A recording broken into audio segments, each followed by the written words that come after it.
नमस्कार, आप देख रहे हैं 2022 का महादंगल। मैं हूं आपके साथ अनुराग दीक्षित। यूपी की सियासत की आज की बड़ी खबर और उसका मतलब यूपी के विधानसभा चुनाव पर बताएंगे आपको सरल शब्दों में, लेकिन सबसे पहले दिखाते हैं आपको सियासी सुपरफास्ट। सीएम योगी का अयोध्या दौरा, रामलला के किए दर्शन, भगवान का लिया आशीर्वाद। अयोध्या में सीएम योगी ने राम मंदिर निर्माण कार्य का किया निरीक्षण, इंजीनियर से की बातचीत, मौके पर आला अधिकारी रहे मौजूद। अयोध्या में राम भक्त हनुमान जी के दर पर भी गए सीएम, हनुमानगढ़ी में विधि विधान से किया पूजा पाठ। अयोध्या में सीएम योगी ने किया आरोग्य मेले का उद्घाटन, कहा नई ऊंचाई पर पहुंच रहा है अयोध्या।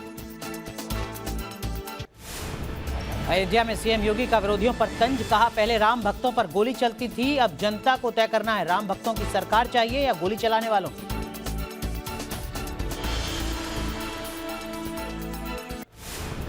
ओवैसी की धमकी पर बीजेपी नेता संबित पात्रा का पलटवार, कहा औरंगजेब बाबर आएंगे, मोदी योगी खड़े हो जाएंगे। कानपुर में ओवैसी ने पुलिस को दी थी धमकी।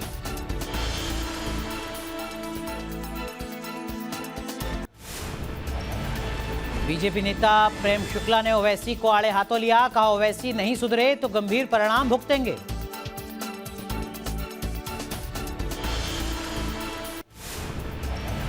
ओवैसी की धमकी पर बीएचपी प्रवक्ता विनोद बंसल का तीखा हमला, कहा जिन्ना की भाषा मत बोलो, जनता सबक सिखाना जानती है।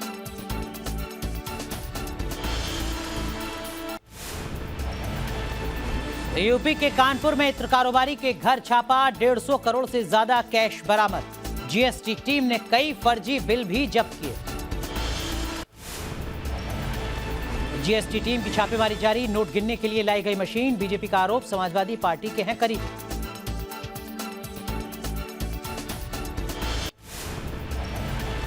यूपी में जीएसटी टीम की बड़ी कार्रवाई, इत्र कारोबारी पीयूष जैन के बेटे प्रत्युष जैन को हिरासत में लिया गया।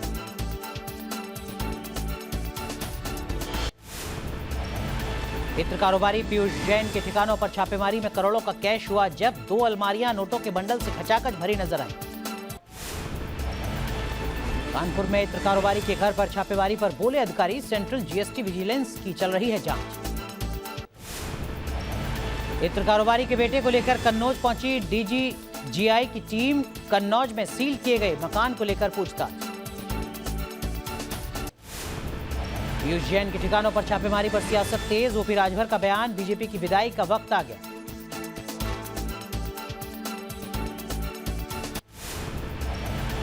तो सियासी सुपरफास्ट के बाद अब सबसे पहले बात कट्टरपंथ और नफरत का एजेंडा लिए यूपी की चुनावी जमीन पर घूमते हैदराबादी भाईजान अजदुद्दीन ओवैसी की। एआईएमआईएम अध्यक्ष अजदुद्दीन ओवैसी का एक विवादित वीडियो सामने आया है, जिसमें वो एक जनसभा को संबोधित करते हुए यूपी पुलिस को धमकाते नजर आ रहे हैं। सियासी घमासान में ओवैसी की इस धमकी को और उनकी कट्टरपंथी सियासत को बड़े गहरे संकेत के तौर पर देखा जा रहा है। हालांकि बवाल होने पर ओवैसी ने सफाई देते हुए कहा कि मेरे वीडियो के कुछ ही हिस्से को दिखाया गया। वहीं बीजेपी ने ओवैसी के बयान पर तीखी प्रतिक्रिया दी है।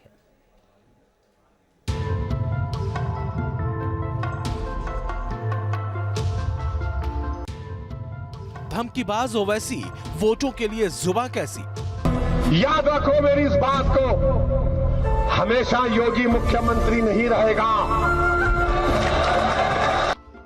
मुसलमानों को भड़काएंगे, अमन में आग लगाएंगे।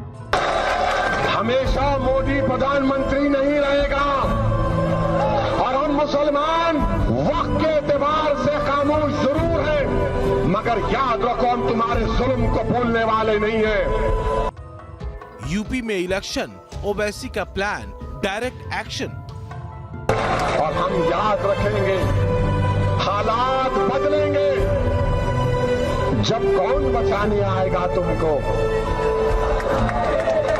जब योगी अपने मठ में चले जाएंगे, मोदी पहाड़ों में चले जाएंगे, जब कौन आएगा? हम नहीं भूलेंगे, याद रखो। उत्तर प्रदेश की जमीन नापने निकले हैदराबादी भाईजान की जुबान पर लगता है जिहाद का असली रंग चढ़ने लगा है। यूपी में मुसलमानों के रहनुमा बनने को बेचैन बैरिस्टर असदुद्दीन ओवैसी नफरत के तेजाब को उड़ेलकर मुस्लिम वोट काटने की फिराक में है। कानपुर की एक सभा में ओवैसी ने अपने भड़काऊ भाषण से जहर बुझा एक ऐसा ही कार्ड फेंका जिसके लिए ओवैसी खानदान जाना जाता।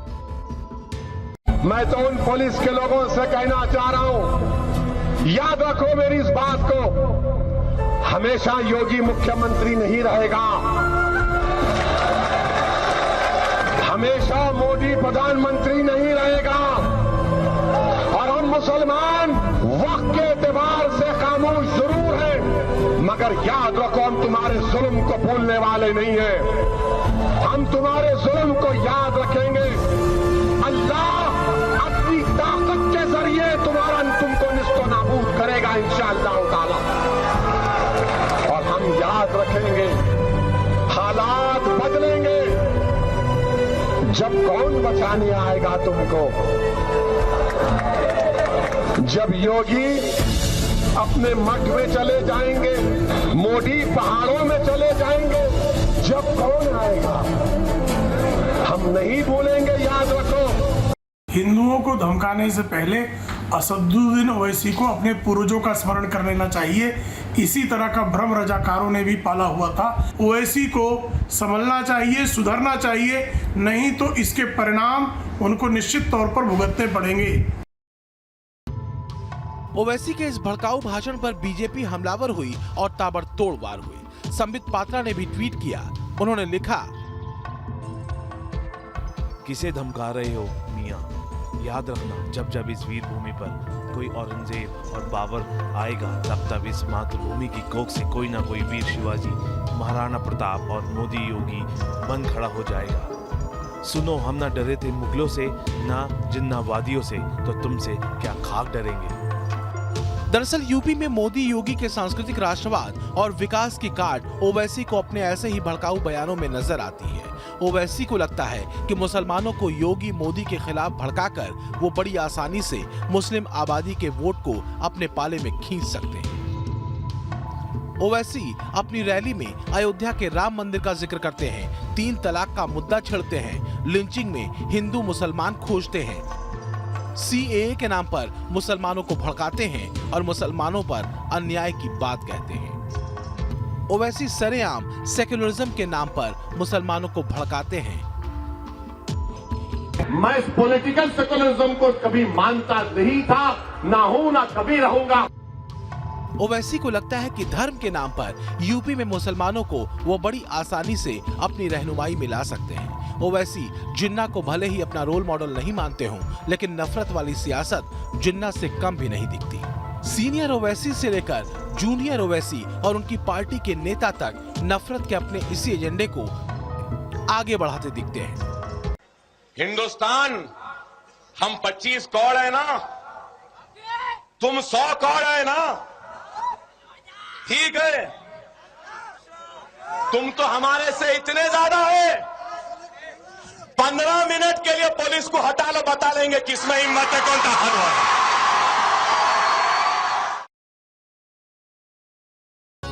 हमारे इस्लाम में लोगों ने कि बच्चे पैदा मत करो, मतलब लोगों ने है कि बच्चे पैदा मत करो, 1 बच्चा 2 बच्चे। अबे जब तक बच्चे ना होंगे तो कैसे हम लोग राज करेंगे?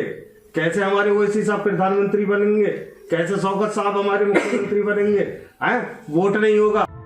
ओवैसी और उनकी पार्टी के सियासी कारिंदे पिछले विधानसभा चुनाव में धर्म, भेद और नफरत की इसी राजनीति को लेकर यूपी के मैदान में उतरे थे, लेकिन उत्तर प्रदेश के मुसलमानों ने उन्हें भाव नहीं दिया था, बल्कि हैदराबादी भाईजान को घाव ही लगा था।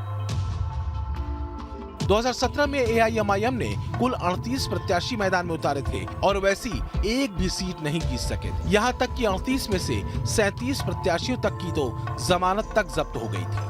पूरे यूपी में ओवैसी को वोट मिले थे 2 लाख से कुछ ज्यादा, यानी महज 0.24%। बिना नाप तौल के नफरती और भेद के सियासी पत्ते को फेंट रहे ओवैसी को बंगाल में मिली चोट अभी भूली नहीं है। यूपी की चुनावी हवा में ये चोट और पीड़ा दे रही है, लिहाजा जुबान का बेकाबू होना लाजमी है।